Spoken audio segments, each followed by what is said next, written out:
ریاست تلنگانہ میں کانگریس کے جلسے عام کی کامیابی اور 6 پرکشش گارنٹیز کے اعلان کے بعد حکمران جماعت BRS بوکھلاہٹ کا شکار ہو گئی ہے۔ ان وعدوں کا عوام میں کتنا اثر ہو رہا ہے، ایک طرف اس کا جائزہ لے رہی ہے تو دوسری طرف انہیں جھوٹا ثابت کرنے خصوصی حکمت عملی تیار کی جا رہی ہے۔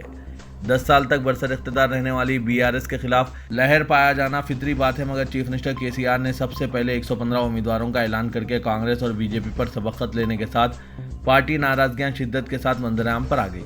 پارٹی قیادت 1 ماہ سے اپنے ناراض قائدین کو سمجھانے منانے میں مصروف ہیں۔ ابھی اس سے سنبھل نہیں پائے تھے کہ کانگریس کے جلسے کی کامیابی کے ساتھ مزید فکر مند ہو گئی ہے۔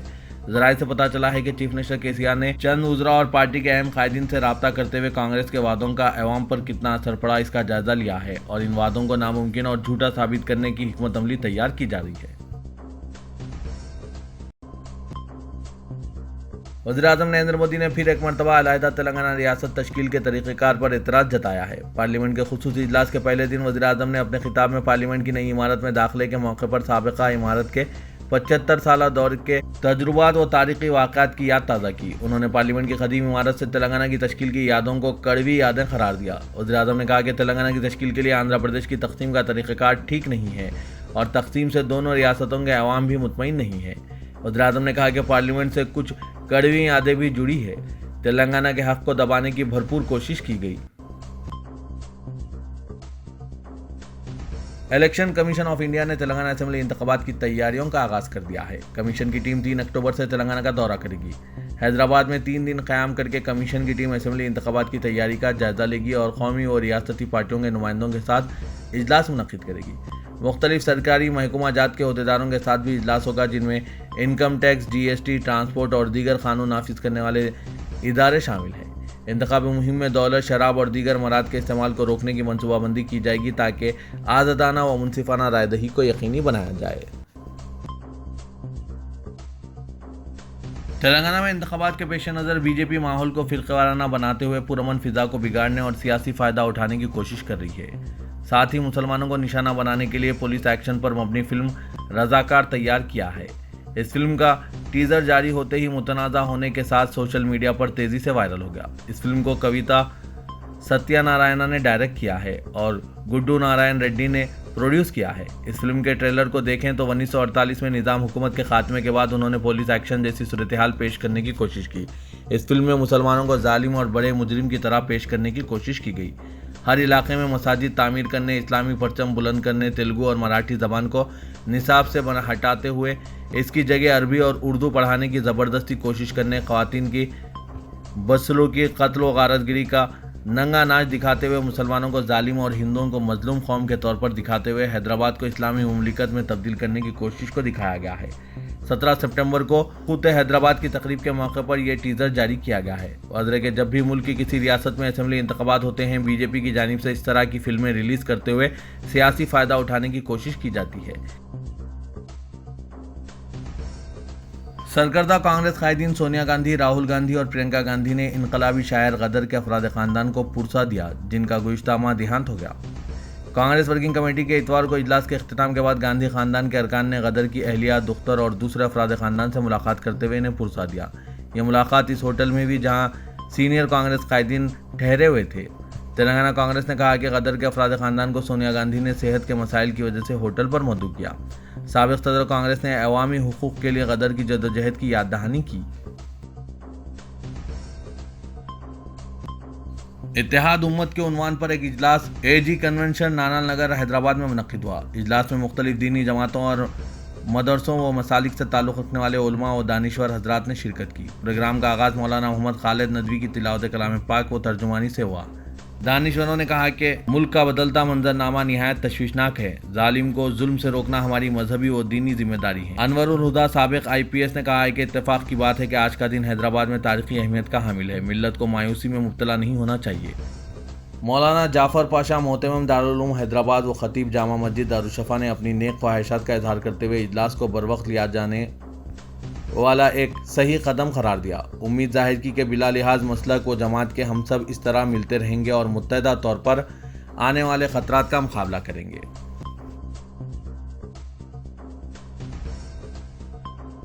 تلنگانہ میں آنے والے اسمبلی انتخابات سے پہلے ایک فلم رضاکار کا ٹیزر جاری کیا گیا ہے۔ فلم کے ٹیزر کی نقاب کشائی کے بعد گوشہ محل کے رکن اسمبلی ملون راجہ سنگھ، جو مسلمانوں کے خلاف بیانات دینے کے لیے کافی مشہور ہیں، انہوں نے فلم کی تعریف کی اور اس کا موازنہ کشمیر فائلز فلموں سے کیا۔ انہوں نے زور دے کر کہا کہ اس کی تھیٹر ریلیز کو روکنے کی کوشش کی جائے گی۔ سوشل میڈیا پر راجہ سنگھ نے لکھا کہ ایک بہترین فلم جس کا نام رضاکار جلد ریلیز ہونے والی ہے۔ انہوں نے مزید کہا، میں لوگوں سے درخواست کرتا ہوں کہ وہ ملک بھر میں اس فلم کے بارے میں آگاہی کو فروغ دینے میں مدد کریں اور اس کی کامیابی میں حصہ لیں، کیونکہ یہ مسلمانوں کے خلاف بنی فلم ہے جو راجہ سنگھ کے لیے تو بہترین ہی مانی جائے گی۔